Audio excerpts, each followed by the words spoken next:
भारत की आज़ादी के आंदोलन में शहीद आज़म भगत सिंह का स्थान सबसे ऊंचा और अनूठा है। उन्होंने मात्र 23 वर्ष की आयु में हंसते हंसते फांसी के फंदे को चूमकर अपने प्राण मातृभूमि पर निछावर कर दिए। भगत सिंह न सिर्फ अंग्रेजी साम्राज्यवाद के विरुद्ध बल्कि हर प्रकार के अन्याय और शोषण के खिलाफ आवाज उठाने वाले योद्धा थे।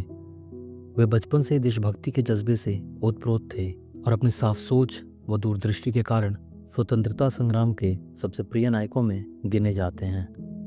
आज़ादी के बाद पीढ़ियां बदल गईं, पर भारत में भगत सिंह एक विचार बनकर जीवित हैं। एक ऐसा विचार जो अन्याय के खिलाफ लड़ने की प्रेरणा देता है और जो आने वाली पीढ़ियों को देश प्रेम, त्याग और साहस का अर्थ समझाता है। भगत सिंह का जन्म 28 सितंबर 1907 को पंजाब के एक सिख परिवार में हुआ। उनके पिता किशन सिंह और चाचा अजीत सिंह एवं स्वर्ण सिंह सभी राष्ट्रीय ख्याति के स्वतंत्रता सेनानी थे, जिनकी वजह से उनका परिवार देशभक्ति की भावना से परिपूर्ण था। बचपन से ही भगत सिंह ने घर में आज़ादी की बातें और ब्रिटिश सरकार के विरोध के किस्से सुने। महज 12 साल की उम्र में अप्रैल 1919 में हुए जलियांवाला बाग हत्याकांड ने नन्हे भगत के हृदय को झकझोर दिया। सैकड़ों निहत्थे लोगों की हत्या की खबर से व्यथित होकर वे अकेले अमृतसर के जलियांवाला बाग पहुंचे। वहां के खून से सनी मिट्टी को उन्होंने एक शीशी में भरा और श्रद्धांजलि स्वरूप उस मिट्टी पर फूल चढ़ाए।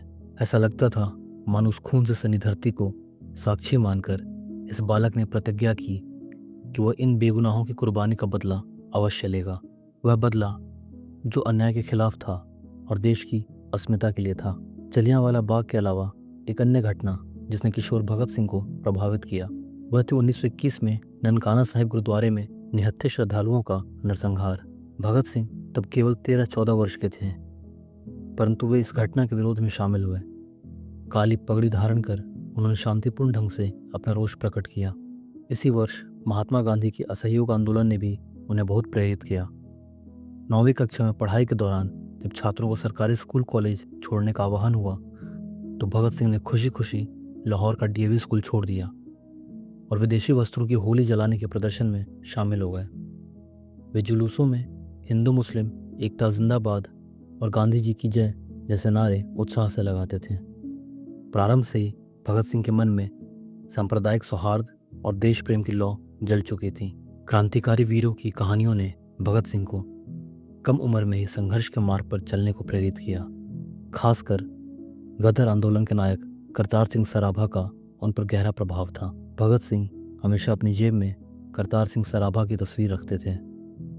लाहौर जेल में गदर पार्टी के संस्थापक बाबा सोहन सिंह भकना को उन्होंने मजाकिया लहजे में कहा था, मेरी उम्र तो मौज मस्ती की है, फिर भी मैं इस मार्ग पर क्यों आया। इसका दोष आप जैसे क्रांतिकारियों और करतार सिंह सराभा जैसे वीरों का है, जिन्होंने हंसते हंसते फांसी का फंदा चूमा और काला पानी की यातनाएं सही। उन्होंने ही हम नौजवानों को यह राह दिखाई है। इन क्रांतिकारी पूर्वजों की शहादत की गूंज भगत सिंह के हृदय में बस गई थी। उन्होंने निश्चय कर लिया था कि देश की आज़ादी और इंसाफ के लिए अपना जीवन समर्पित करेंगे। कॉलेज के दिनों तक आते आते भगत सिंह एक सक्रिय युवा क्रांतिकारी बन चुके थे। 1923 में इंटरमीडिएट करने के बाद उन्होंने लाहौर के नेशनल कॉलेज में बीए में दाखिला लिया, जहां उन्हें देशभक्त शिक्षक और साथी मिले। 1924 में घर वालों द्वारा शादी का दबाव बढ़ा तो भगत सिंह ने साफ कह दिया कि अब देश सेवा ही मेरा जीवन है, विवाह के बंधन के लिए मेरे पास समय नहीं। जब परिवार ने उनकी बात नहीं मानी तो वे घर छोड़कर कानपुर चले गए। कानपुर में उन्होंने स्वतंत्रता सेनानी गणेश शंकर विद्यार्थी के समाचार पत्र प्रताप में काम किया और क्रांतिकारी साथियों के संपर्क में आए। यही उनका परिचय रामप्रसाद बिस्मिल, चंद्रशेखर आज़ाद जैसे महान क्रांतिकारियों के विचारों से हुआ, जिनसे प्रेरित होकर वे हिंदुस्तान रिपब्लिकन एसोसिएशन में शामिल हुए। यह दल सशस्त्र क्रांति के जरिए अंग्रेजी हुकूमत को उखाड़ फेंकने का लक्ष्य रखता था। काकोरी कांड जो 1925 में घटित हुआ, उसमें रामप्रसाद बिस्मिल, अशफाकुल्ला खां समेत कई क्रांतिकारियों की शहादत ने भगत सिंह को बहुत द्रवित किया और उनके संकल्प को और मजबूत किया। उन्हें एहसास हुआ कि आज़ादी के लिए मर मिटने वाले ये दीवाने ही सच्चे नायक हैं। 1926 में भगत सिंह ने लाहौर लौटकर नौजवान साथियों को जोड़ने के लिए नौजवान भारत सभा नामक संगठन की स्थापना की। यह युवकों का खुला संगठन था जो गुप्त क्रांतिकारी गतिविधियों के साथ साथ जनता के बीच खुलकर देशभक्ति और सांप्रदायिक एकता का प्रचार करता था। नौजवान भारत सभा ने पंजाब में हिंदू मुस्लिम एकता बनाए रखने, छुआछूत मिटाने और सामाजिक कुरीतियों के खिलाफ जागरूकता लाने में अहम भूमिका निभाई। भगत सिंह अपने साथियों के साथ मिलकर विद्यार्थियों में आज़ादी का जोश उभरते, क्रांतिकारी साहित्य बांटते और अंग्रेजी हुकूमत के दमन चक्र का विरोध करते थे। उन्होंने कई छद्मनामों से लेख लिखे जिनमें ब्रिटिश राज की नीतियों की कड़ी आलोचना होती थी। देखते ही देखते भगत सिंह लाहौर में क्रांतिकारी युवकों के प्रेरणा स्रोत बन गया। सितंबर 1928 में दिल्ली में देश भर के क्रांतिकारी प्रतिनिधि इकट्ठे हुए, जहां हिंदुस्तान रिपब्लिकन एसोसिएशन का पुनर्गठन करते हुए उसे समाजवादी आदर्शों के साथ Hindustan socialist Republic association HSRA का नाम दिया गया। चंद्रशेखर आज़ाद इसके सेनापति बने और भगत सिंह प्रमुख सलाहकार।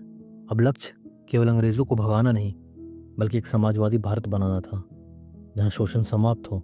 लाला लाजपत राय जैसे नरमपंथी नेताओं का सम्मान करते हुए भी भगत सिंह मानते थे कि केवल अहिंसा से आज़ादी नहीं मिलेगी, युवा पीढ़ी को क्रांति के रास्ते पर आगे आना होगा। HSRA ने तात्कालिक तौर पर 2 लक्ष्यों पर काम शुरू किया। एक, पंजाब में लाला लाजपत राय पर हुए अत्याचार का बदला लेना और दूसरा, केंद्रीय असेंबली में ऐसा धमाका करना जो सोई हुई अंग्रेज हुकूमत को जगा दे। आगे चलकर इन्हीं 2 ऐतिहासिक घटनाओं ने भगत सिंह को अमर शहीद बना दिया। अक्टूबर 1928 में अंग्रेजी सरकार साइमन कमीशन को भारत भेज रही थी। पूरे देश में साइमन कमीशन गो बैक के नारे लग रहे थे क्योंकि इस आयोग में कोई भी भारतीय प्रतिनिधि नहीं था। 30 अक्टूबर 1928 को लाहौर में एक विशाल शांतिपूर्ण जुलूस निकला जिसका नेतृत्व पंजाब के प्रसिद्ध स्वतंत्रता सेनानी लाला लाजपत राय कर रहे थे। अंग्रेज पुलिस अधीक्षक जेम्स स्कॉट ने इस जुलूस पर बेरहमी से लाठीचार्ज कराया। लाला लाजपत राय गंभीर रूप से घायल हो गए और कुछ ही सप्ताह बाद 17 नवंबर 1928 को उनकी मृत्यु हो गई। मरते समय लाला जी ने कहा था, मेरे सीने पर लगी एक एक लाठी ब्रिटिश साम्राज्य के ताबूत में आखिरी कील साबित होगी। इस घटना से देश भर में शोक और आक्रोश की लहर दौड़ गई। भगत सिंह ने लाला जी की मौत को बहुत व्यक्तिगत रूप से महसूस किया। यह राष्ट्र का अपमान था जिसका बदला लेना वे अपना कर्तव्य समझते थे। भगत सिंह, सुखदेव, राजगुरु और चंद्रशेखर आज़ाद ने मिलकर फैसला किया कि लाला जी की शहादत का बदला लिया जाएगा।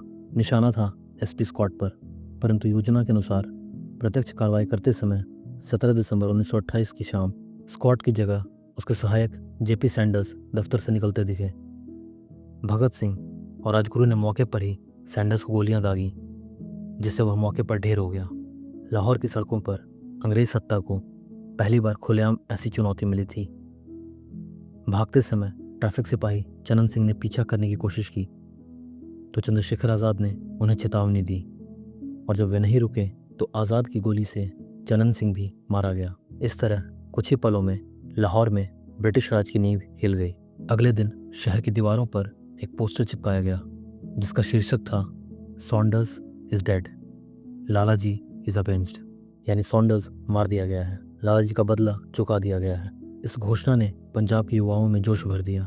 हालांकि क्रांतिकारियों का असली निशाना स्कॉट था, पर भगत सिंह ने साथियों से कहा, हम वहाँ स्कॉट के लिए ही गए थे, पर जब उसकी जगह सैंडर्स निकल आया तो हमने खाली हाथ लौटने के बजाय उसे ही खत्म कर शुरुआत कर दी है। उन्होंने संतोष जताया कि एक निर्णायक शुरुआत हो चुकी है। सैंडर्स की हत्या के बाद लाहौर में क्रांतिकारी कार्रवाइयों में तेजी आ गई और ब्रिटिश अधिकारी घबरा गए। कई अंग्रेज अफसरों ने अपने परिवार को भारत से बाहर भेजना शुरू कर दिया था। भगत सिंह और राजगुरु पुलिस की आंखों में धूल झोंक कर लाहौर से निकलने में कामयाब रहे। दुर्गा भाभी भगवती देवी, जो क्रांतिकारी बटुकेश्वर दत्त की पत्नी थी, उन्होंने भगत सिंह की पत्नी का नाटक किया और एक छोटे बच्चे के साथ भगत सिंह अंग्रेजी हैडकोट में एक दंपति के वेश में ट्रेन द्वारा लाहौर से कलकत्ता भाग निकले। पुलिस उन्हें पहचान भी नहीं पाई क्योंकि भगत सिंह ने अपने केश और दाढ़ी कटवाकर रूप बदल लिया था। कुछ समय अज्ञात रहकर भगत सिंह ने गिरफ्तारी से बचने के लिए कलकत्ता, बनारस आदि स्थानों पर शरण ली, लेकिन वे ज़्यादा दिनों तक छिपकर बैठने वाले नहीं थे।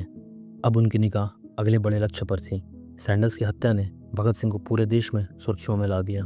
पंडित जवाहरलाल नेहरू ने अपनी आत्मकथा में लिखा कि भगत सिंह हिंदुस्तानी जनता के नायक इसलिए बन गए क्योंकि उन्होंने लाला जी की मृत्यु का प्रतिशोध लेकर क्षण भर को ही सही पर देश का मान पुनः स्थापित किया।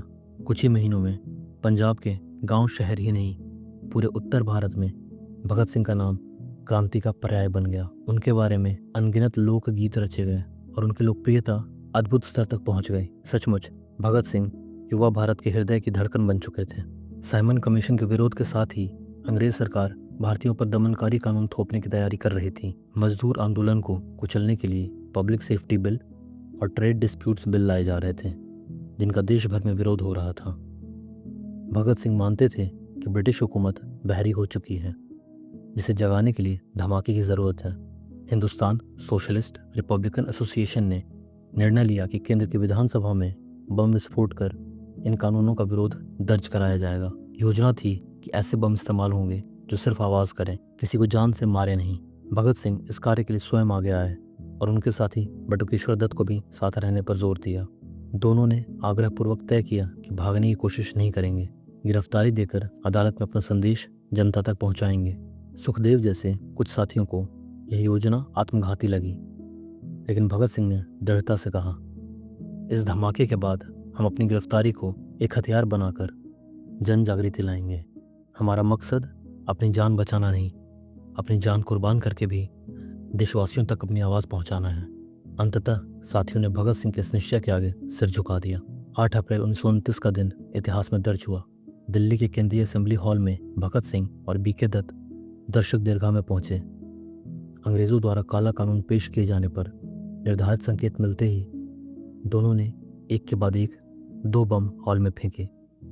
धमाके तेज थे, पर विस्फोट ऐसे स्थान पर किए गए कि कोई हताहत न हो। पूरे हॉल में धुआं फैल गया और गूंजती आवाज के बीच भगत सिंह और दत्त ने गैलरी से क्रांतिकारी घोषणा पत्र वाली पर्चियां नीचे सदन में फेंक दी। साथ ही दोनों ने जोर जोर से नारे लगाए, इनकलाब जिंदाबाद, साम्राज्यवाद मुर्दाबाद। सभा भवन में अफरा तफरी मच गई। भगत सिंह चाहते तो बम फेंक कर भाग सकते थे, मगर उन्होंने पहले से तय योजना के अनुसार वहीं डटे रहकर अपनी गिरफ्तारी दी। पुलिस के आने तक वे हाथ में लिए लाल पर्चे को पढ़ते रहे और पूरी तसल्ली से अपनी बात कहते रहे। गिरफ्तारी के बाद भगत सिंह और बटुकेश्वर दत्त पर दिल्ली की अंग्रेज अदालत में मुकदमा चला, जिसे असेंबली बम कांड नाम से जाना जाता है।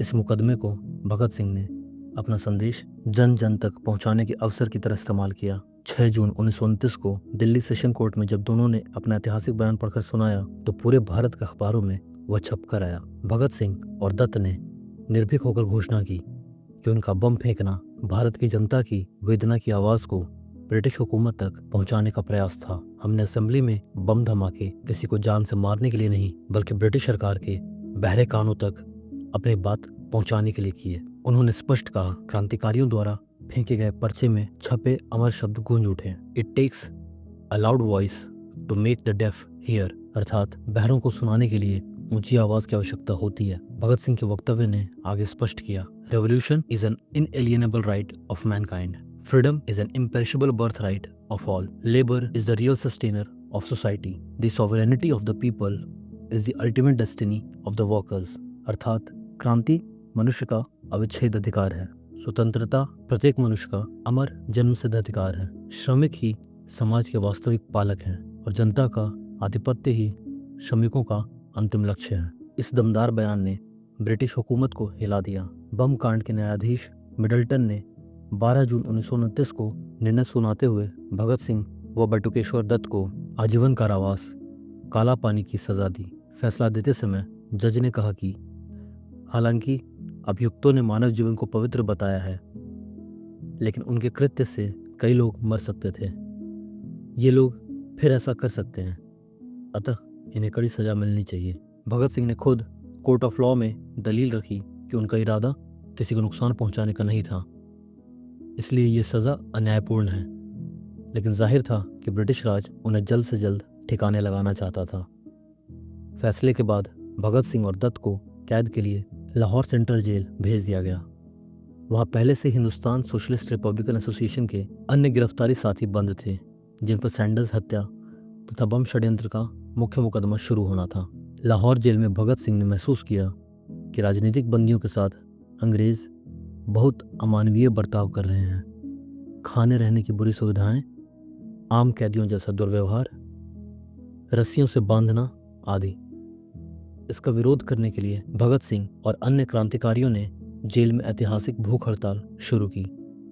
15 जून 1929 से आरंभ इस अनशन का उद्देश्य था कि राजनीतिक कैदियों को सामान्य कैदियों से अलग दर्जा दिया जाए और उन्हें किताबें, अखबार, लिखने पढ़ने का सामान, अच्छा खाना आदि बुनियादी सुविधाएं मिलें। देखते ही देखते इस भूख हड़ताल ने पूरे देश का ध्यान आकर्षित कर लिया।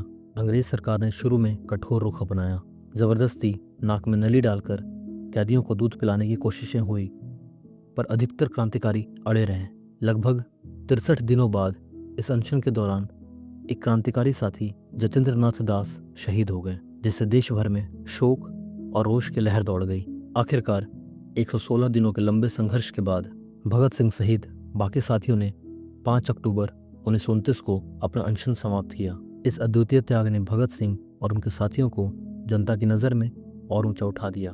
भारतीयों ने देखा कि ये नौजवान देश हित के लिए अपनी जान की परवाह भी नहीं करते। इधर अंग्रेज सरकार ने सैंडर्स हत्या एवं बम साजिश के मुकदमे को तेजी से निपटाने की तैयारी कर ली। मार्च 1930 में भगत सिंह, सुखदेव, राजगुरु समेत कुल 18 आरोपियों के खिलाफ लाहौर कॉन्स्पिरेसी केस शुरू हुआ।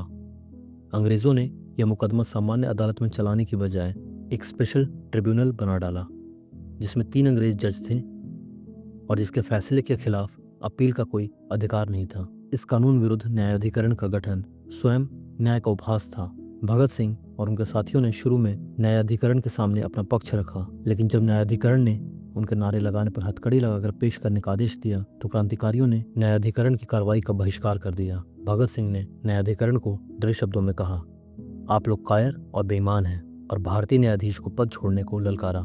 बाद में न्यायाधिकरण ने आरोपियों की गैर मौजूदगी में ही गवाहियां रिकॉर्ड कर मुकदमा चलाया। यह दिखावटी अदालत सिर्फ अंग्रेज सरकार की मंशा पूरी करने के लिए थी। बचाव पक्ष के वकीलों ने भी कार्यवाही का हिस्सा बनने से मना कर दिया, तो सरकार ने जबरन चंद वकीलों को नियुक्त कर मामला आगे बढ़ाया। अंततः महीनों चली इस एक पक्षीय सुनवाई के बाद 7 अक्टूबर 1930 को विशेष न्यायाधिकरण ने अपना फैसला सुना दिया। न्यायाधिकरण के 228 पन्नों के फैसले के अनुसार भगत सिंह, सुखदेव और राजगुरु को फांसी की सजा सुनाई गई।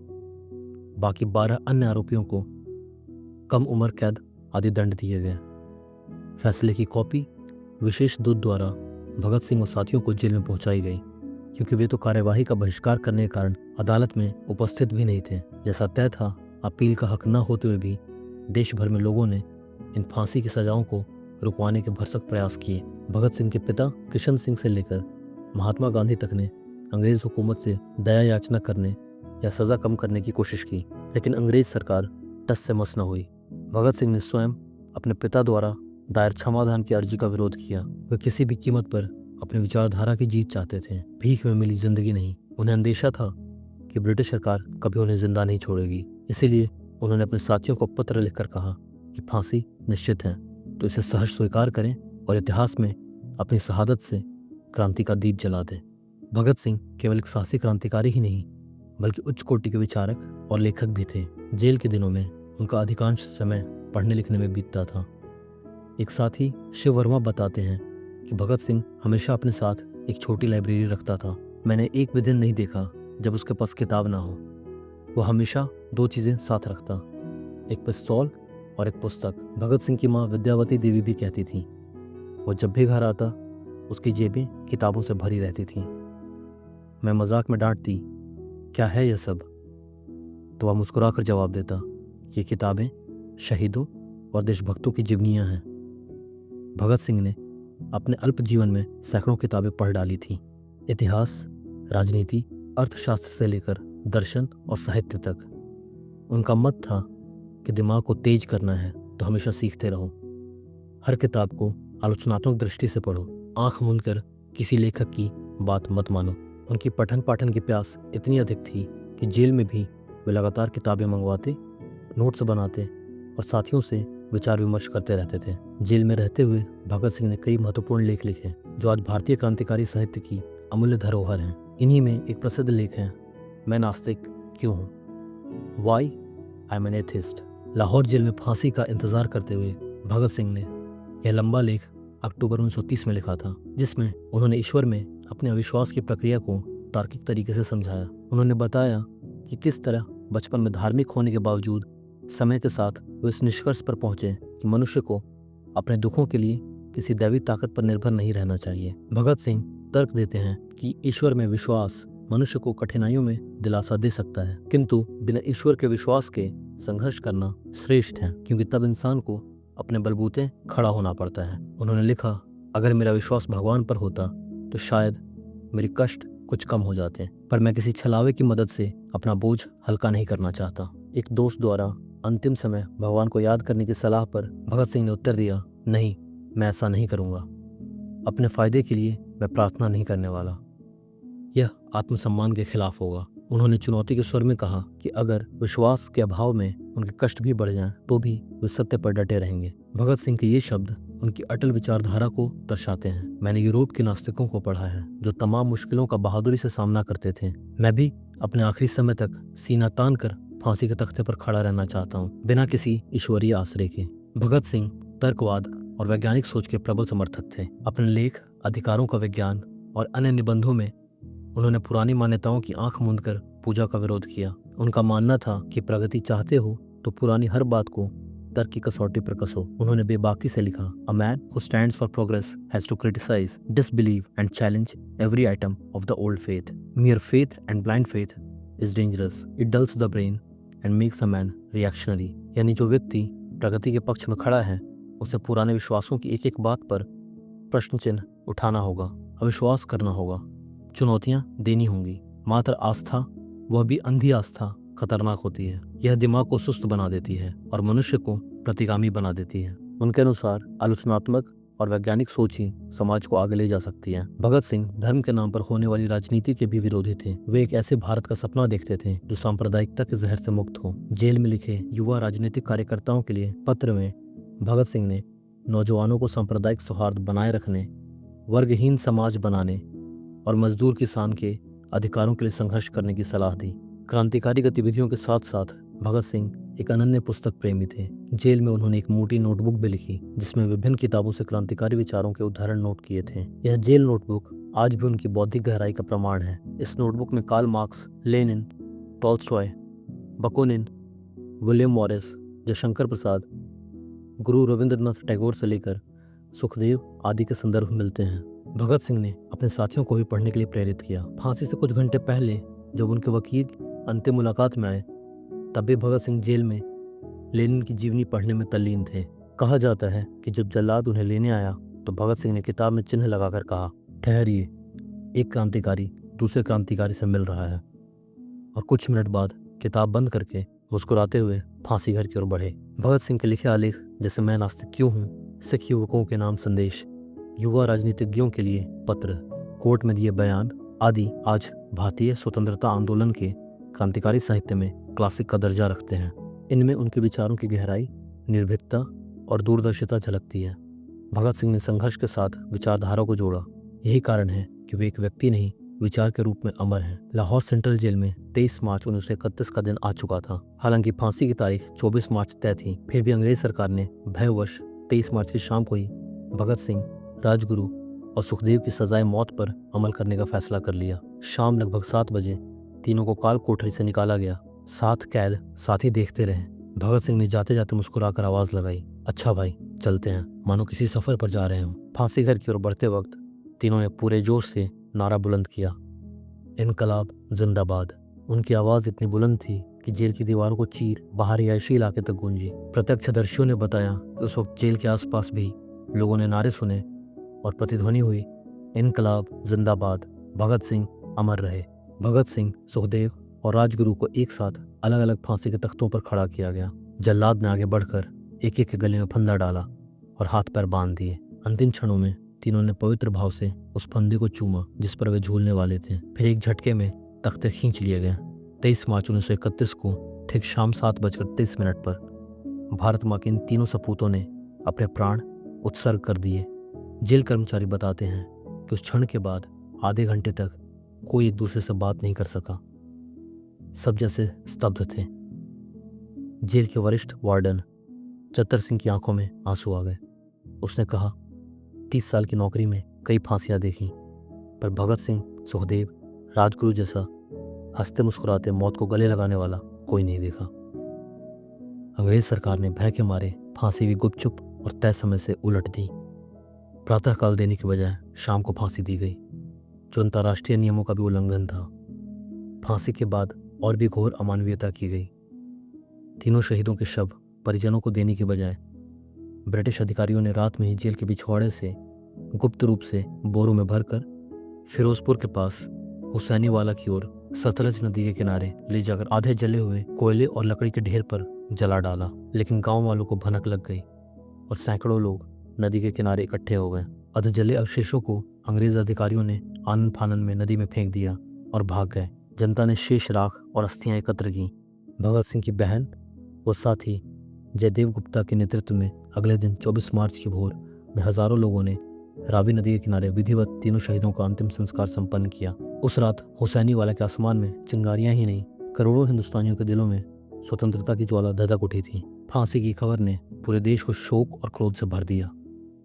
24 मार्च 1931 को पूरे भारत में विरोध स्वरूप शोक दिवस मनाया गया। जगह जगह हड़तालें और प्रदर्शन हुए। दिल्ली में केंद्रीय असेंबली तक में कई सदस्य विरोध में वॉकआउट कर गए। मुंबई, कलकत्ता, मद्रास, सब जगह जनता सड़कों पर उतर आई। लाहौर में जनाक्रोश को दबाने के लिए अंग्रेजों ने यूरोपीय लोगों को शहर के सुरक्षित इलाकों में रहने की चेतावनी दी और जगह जगह पुलिस तैनात कर दी। कानपुर में जबरदस्त हड़ताल और जुलूस हुआ, जिसे तोड़ने के लिए भड़के दंगों में प्रसिद्ध स्वतंत्रता सेनानी गणेश शंकर विद्यार्थी हिंदू मुस्लिम भीड़ को शांत कराते हुए शहीद हो गए। यह अंग्रेजों का बदला था कि भगत सिंह के समर्थन में उठी जनता की आवाज को दंगों की भेंट चढ़ा दो। पर गणेश विद्यार्थी जैसे प्रेम और एकता के पुजारी ने अपनी जान देकर सांप्रदायिक पागलपन को थामने की कोशिश की। भगत सिंह, सुखदेव, राजगुरु की शहादत देश की युवा पीढ़ी के लिए एक चिंगारी साबित हुई। एक तथ्य अटल था, शहीद भगत सिंह जनता के दिलों में अमर हो चुके थे। जब 23 मार्च 1931 को भगत सिंह, सुखदेव, राजगुरु ने फांसी का वर्ण किया, तब तक वे जनमानस में लेजेंड बन चुके थे। करोड़ों भारतीयों ने उनकी कुर्बानी को अभूतपूर्व मान दिया। ट्रिब्यून, पीपल, प्रताप जैसे तमाम अखबारों के विशेषांक निकले। ब्रिटिश सरकार इतनी भयभीत थी कि उसने भगत सिंह व साथियों से संबंधित 150 से अधिक पुस्तकों व प्रकाशनों पर प्रतिबंध लगा दिया था। पर ये किताबें और पर्चे छिपकर पढ़े जाते रहे। गीतों, किस्सों में शहीदों का गुणगान होता रहा। पंजाब के प्रसिद्ध उर्दू अखबार जमींदार ने 3 अप्रैल 1931 के अपने अंक में इन अमर शहीदों को श्रद्धांजलि देते हुए लिखा, भगत सिंह, राजगुरु और सुखदेव को फांसी देकर ब्रिटिश सरकार ने पूरे हिंदुस्तान की मर्दानगी को ललकारा है। इन देशभक्तों ने अतुल्य बलिदान का मार्ग दिखाया है और हमें उनके पद चिन्हों पर चलना चाहिए। अंग्रेज सरकार दया, मानवता और शराफत से कोरी है। यदि किसी अंग्रेज अधिकारी की जान उनके लिए इतनी प्यारी थी, तो क्या भारत अपने उन वीर सपूतों के बलिदान को यूं ही जाने देगा, जिनका रोम रोम देशभक्ति से सराबोर था। शब्दों से नहीं, कर्म से ब्रिटिश सरकार को जवाब दो। भगत सिंह, राजगुरु और सुखदेव अंग्रेज ये सोचकर खुश हैं कि उन्होंने तुम्हें मार दिया, पर वे गलतफहमी में हैं। उन्होंने तुम्हें नहीं मारा, बल्कि अपने ही भविष्य को छुरी मारी है। तुम जिंदा हो और हमेशा जिंदा रहोगे। यह आह्वान पूरे देश के दिल की आवाज था।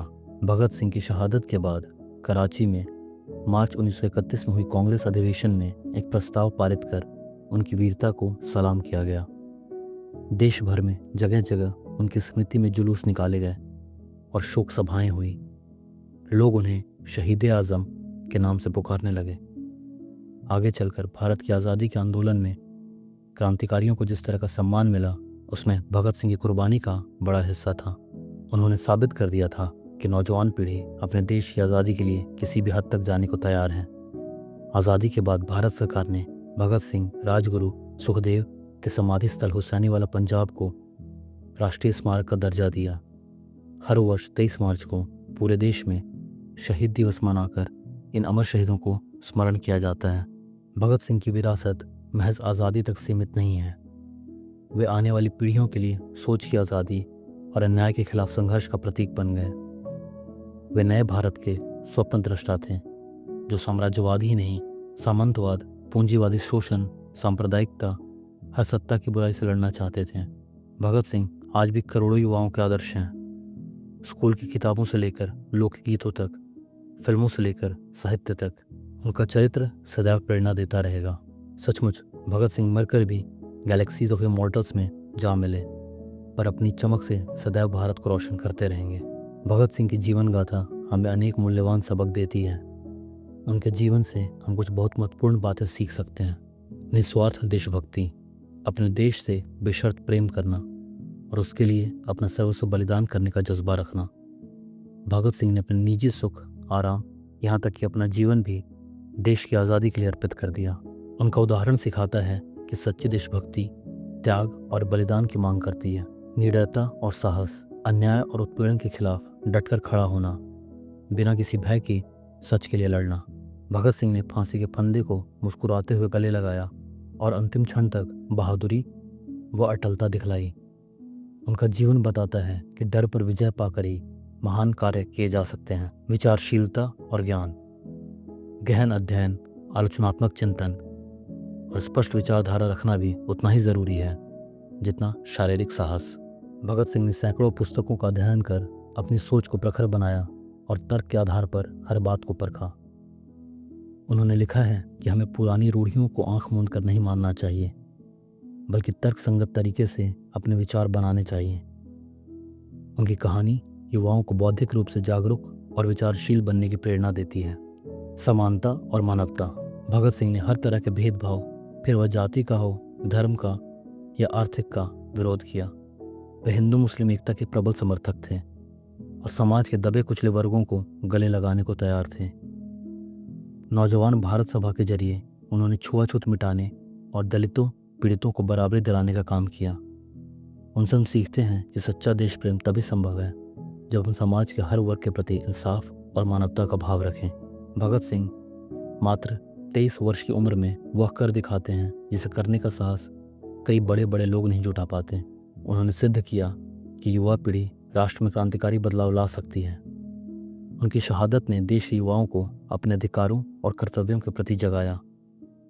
आज भी भगत सिंह की विरासत नौजवानों को प्रेरित करती है कि वे अपने आदर्श के लिए जिएं और ज़रूरत पड़े तो मर मिटने को तैयार रहें। उनका जीवन संदेश देता है कि उम्र छोटी हो सकती है पर हौसला और लक्ष्य बड़े होने चाहिए। भारत माँ के इस अमर पुत्र की कहानी हर पीढ़ी के लिए मशाल की तरह है। भगत सिंह ने जीवन और मृत्यु दोनों को ही देश पर न्यौछावर करके यह दिखा दिया, विचारों की ताकत गोलियों से अधिक होती है और शहीदों का लहू व्यर्थ नहीं जाता। ऐसे वीरों को याद करना, उनके किस्से सुनना सिर्फ अतीत का गुणगान करना नहीं, बल्कि अपने भीतर नए उत्साह का संचार करना है। उनके शब्द आज भी कानों में गूंजते हैं। बहरों को सुनाने के लिए धमाके की ज़रूरत होती है और इनकलाब जिंदाबाद, इन नारों की गूंज को हमें अपने कर्मों की गूंज बनाना है। शहीद भगत सिंह अमर रहें। जय हिंद।